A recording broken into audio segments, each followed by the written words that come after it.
आज मैं आप सब लोगों के साथ में अपनी मैनिफेस्टेशन की जर्नी का एक बहुत ही बड़ा सीक्रेट शेयर करती हूँ। और मैं ये दावा करती हूँ कि अगर आप लोग भी इस तरीके से काम करते हैं, इतने ही प्योर इंटेंशन के साथ में, फुल डिसिप्लिन से, फुल ईमानदारी से इन सारे स्टेप्स को फॉलो करते हैं, तो आपका कितना भी बड़ा काम क्यों ना हो, कितना भी मुश्किल काम क्यों ना हो, बहुत ही जल्दी पूरा हो जाएगा। मतलब इन्हीं वाइब्रेशन के साथ में एकदम ईमानदारी से अगर आप काम करते हैं तो 30 to 60 डेज में आपको भी रिजल्ट दिखना और आपकी लाइफ में पॉजिटिव चीज़ों का होना शुरू हो जाएगा।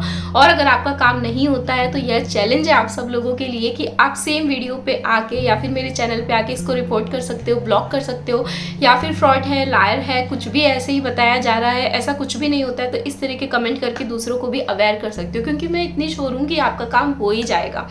तो सबसे पहले हम बात करते हैं। Hello friends, welcome back to my YouTube channel. कैसे हैं आप सब लोग? मैं बिल्कुल ठीक हूँ। आई होप आप सब लोग भी स्वस्थ होंगे और बहुत ही मस्त होंगे। And thank you so much हर एक व्यूअर का, हर एक सब्सक्राइबर का वीडियोस को देखने के लिए, लाइक शेयर और सब्सक्राइब करने के लिए। और लाइक शेयर और सब्सक्राइब करते रहिए ताकि और बहुत सारे लोग जो हैं, जो निराश होकर बैठे हैं, वो थोड़ा सा अवेयर हो पाए कि उनकी लाइफ में इस निराशा को वो खुद ही ख़त्म कर सकते हैं। तो देखिए, मैं अपनी जर्नी स्टार्ट करती हूँ। मैं थोड़ा सा अपनी जर्नी के बारे में बताऊंगी और आपको भी बताऊंगी कि किस तरीके से ये जो टेक्निक है इतनी पावरफुल है कि आप कितनी भी नेगेटिव सिचुएशन को पॉजिटिव सिचुएशन में और बड़े बड़े गोल्स को आप अचीव कर सकते हो। तो क्या होता है ना, लॉ ऑफ अट्रैक्शन को मैं 5 या 6 सालों से जानती हूँ, ठीक है। लेकिन जब हमें 5-6 से भी आई थिंक ज़्यादा हो चुका है मुझे, 2016 और 17 की बात है, when I get to know about the law of attraction, the secret movie. और जब मैंने बहुत सारी किताबें पढ़ी थी और बहुत सारा कंटेंट देखा था, तो होता क्या है ना, जैसे ही हमें इन सारी चीज़ों के बारे में पता चलता है तो हमें बहुत ज़्यादा खुशी होती है। मतलब बहुत अच्छा लगता है कि हम हमारी किसी भी चीज़ को इस तरीके से ले सकते हैं, हमें मिल सकती है कोई भी चीज़ और इतने ईजी वे में मिल सकती है। लेकिन हमारा जो माइंड है वो इन सारी चीज़ों पे बहुत ही मुश्किल से बिलीव करता है, क्योंकि बचपन से हमें यही सिखाया गया कि जितनी लग्जरीज होती है, या जो पैसा होता है, या जो मुश्किल चीज़ें, अच्छी चीज़ें होती है, वो थोड़ा टाइम लेती हैं, थोड़े एफर्ट से मिलती है। और यहाँ तो हमको किसी भी तरह के एफर्ट करने की ज़रूरत नहीं होती है। हमें बोला जाता है कि आप पॉजिटिव थिंकिंग से सब कुछ अचीव कर सकते हो। तो स्लोली जब मैंने सारे कंटेंट को देखा, लॉ ऑफ अट्रैक्शन को समझने की कोशिश की, तो मेरे माइंड ने इनिशियली बिलीव नहीं किया। तो इनिशियली चीज़ें मेरे लिए बिल्कुल भी काम नहीं करती थी। ऐसी सिचुएशन में आप क्या कर सकते हैं? मतलब आप ज़्यादा से ज़्यादा क्या ही कर सकते हैं। यू आर ऑलरेडी लॉस्ट, आपके पास कुछ भी नहीं है, आप ऑलरेडी बहुत ही ज़्यादा डिप्रेस होकर बैठे हैं और आप कुछ अप्लाई कर रहे हैं, वो भी आपके लिए काम नहीं कर रहा है। तो आप और ज़्यादा डेस्परेट होकर उसको अप्लाई करने की कोशिश करेंगे। और मैं आपको बताती हूँ कि लगभग 2 या 3 सालों तक मुझे सिर्फ लॉ ऑफ अट्रैक्शन पता था, लेकिन ये मेरे लिए बिल्कुल भी काम नहीं कर रहा था। और उस कंडीशन में एक टाइम ऐसा आया व्हेन आई डिसाइडेड कि ऐसा कुछ भी नहीं होता, ये सब कहने की बातें हैं और लॉ ऑफ अट्रैक्शन जैसा कुछ भी नहीं है, मैं इसको अप्लाई नहीं करूँगी। और फिर क्या हुआ, एक दिन मैं ऐसे ही बैठी थी और कुछ भी, मतलब बहुत ही ज़्यादा लॉस थी, बहुत ही ज़्यादा कुछ भी करने को नहीं था, बहुत ज़्यादा परेशान थी। तो आई थॉट कि क्यों ना, जैसे लॉ ऑफ अट्रैक्शन में बताया जाता है कि आप स्क्रिप्ट राइटिंग करो, या फिर आपको जैसी आपकी ड्रीम लाइफ चाहिए वैसा आप लिख के इसको छोड़ दो। तो मैंने एक अपनी डायरी ली और एक पेन लिया और मैंने उसमें भी मैंने कोई एफर्ट नहीं लगाया। उस वक्त भी मेरे को ऐसा था कि कुछ होने वाला तो है नहीं, और मैंने बिना ही किसी डेस्पिरेशन के, मतलब बहुत अच्छे से एक स्टोरी के जैसे भी उसको नहीं लिखा, बस ऐसे ही 6 या 7 पॉइंट लिख दिए कि मेरी ड्रीम लाइफ में मतलब ये होना चाहिए, मैं जितना अभी अर्न कर रही हूँ उससे डबल मैं अर्न करूँगी और उसका हाफ पोर्शन जो है वो मैं सेव करूँगी। एक बहुत अच्छा पार्टनर मेरी लाइफ में है, लुक्स मेरे इम्प्रूव हो गए हैं, वेट मेरा इम्प्रूव हो गया है, मतलब the way I use to look, जो मेरे को थोड़ा बहुत पसंद नहीं था, वो सारी चीज़ें मैंने स्टेप बाय स्टेप बस उसमें लिख दी। और उसके बाद लिखते वक्त भी मुझे बहुत ज़्यादा हाई वाइब्रेशन नहीं थी, आई वॉज वेरी नॉर्मल कि जस्ट मैं ये करने के लिए कर रही हूँ, आई नो इसमें से कुछ भी होने वाला नहीं है। या फिर ऐसा कहे कि मैं बहुत ज़्यादा न्यूट्रल थी, किसी भी तरह की पॉजिटिव या नेगेटिव किसी भी तरह की वाइब्रेशन मेरे पास में नहीं थी उस वक्त। तो मैंने ये सारी चीज़ों को लिख के छोड़ दिया था।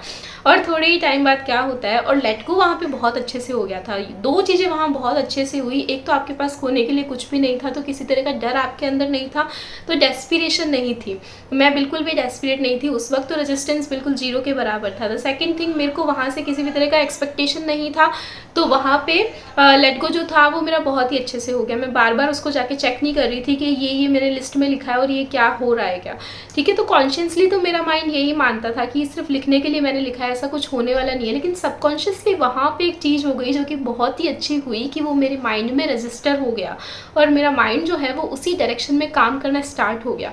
तो उसके बाद में जो अपॉर्चुनिटीज़ आई, मैंने वहाँ जो मैंने लिखा था उसको ध्यान में रख के मैंने उन अपॉर्चुनिटीज़ को को ग्रैब किया और आप मानोगे नहीं 6 या 7 पॉइंट में से 5 पॉइंट जो है वो मेरे विदिन 10 to 12 मंथ्स बिल्कुल कंप्लीट हो चुके थे। और ये मेरे को आइडिया भी नहीं था कि ये सारे वही पॉइंट्स हैं जो कंप्लीट हो रहे हैं। एक बार बाई चांस वो डायरी मैंने दोबारा की और वहाँ पे चेक मार्क किया कि ये सारे पॉइंट्स जो हैं वो मेरे अब कंप्लीट हो चुके हैं। This was my scripting story, जहाँ पे बाय चांस या बाय लक आप कहें कि ऐसा हुआ कि वहाँ पे डेस्पिरेशन की एनर्जी बिल्कुल जीरो थी और लेट गो जो है वो 100% हो गया था और मेरे सबकॉन्शियस माइंड ने उसी डायरेक्शन में काम करना शुरू कर दिया। बहुत सारी अपॉर्चुनिटीज़ यूनिवर्स ने भेजी और उन सारी अपॉर्चुनिटीज़ को मैंने ग्रैब करना स्टार्ट किया। सबसे इंपॉर्टेंट चीज़ मैं मानती हूँ कि वहाँ पर मैंने जो किया था वो मैंने एक्शंस लिए थे, क्योंकि एक्शन के बिना आपका माइंड कभी भी बिलीव नहीं करेगा। जब हम इस तरह की सिचुएशन में होते हैं तो सबसे ज़्यादा हम क्या करते हैं, हम घर पर पूरे दिन बैठे हैं, इस तरीके के स्टूपिड लोगों से मिल रहे हैं जो और ज़्यादा दुख भरी बातें कर रहे हैं, स्टूपिड मूवीज़ देख रहे हैं, स्टूपिड गाने सुन रहे हैं, स्टूपिड सीरियल्स देख रहे हैं जो इस तरह की एनर्जी को और ज़्यादा हमारी लाइफ में लेकर आ रहे हैं। तो सबसे पहले आपको ये करना है कि इन सारी चीज़ों पे ध्यान देना बिल्कुल बंद करना है।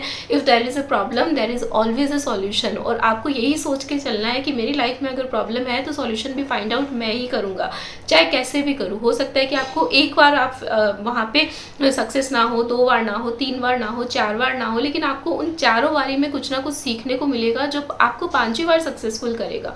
ठीक है, तो सिर्फ बैठने से, बुरा बुरा सोचने से, पास्ट की एनर्जी में जीने से ना तो आप प्रेजेंट को फुल एंजॉय कर पाते हैं ना या फ्यूचर के लिए कुछ अच्छा कर पाते हैं। तो इससे अच्छा है कि अगर प्रॉब्लम है तो खड़े होकर सोचो कि मैं इसका क्या सॉल्यूशन निकाल सकता हूँ और उस पर आज से ही काम करना स्टार्ट करो। और ये आपके जो बिलीव बने हुए हैं कि मेरे साथ तो ऐसा ही होता ही है या फिर हाईएस्ट अच्छा मेरे साथ यही हो सकता है, मतलब अपनी जो आपके जो दिमाग का जो दायरा है उसको थोड़ा सा बढ़ाओ कि मेरे को कुछ भी मिल सकता है। यूनिवर्स जब आपको देता है तो वो किसी से छीन के नहीं देता है, उसके पास सबके लिए सब कुछ है, वो आपको कितना भी दे सकता है।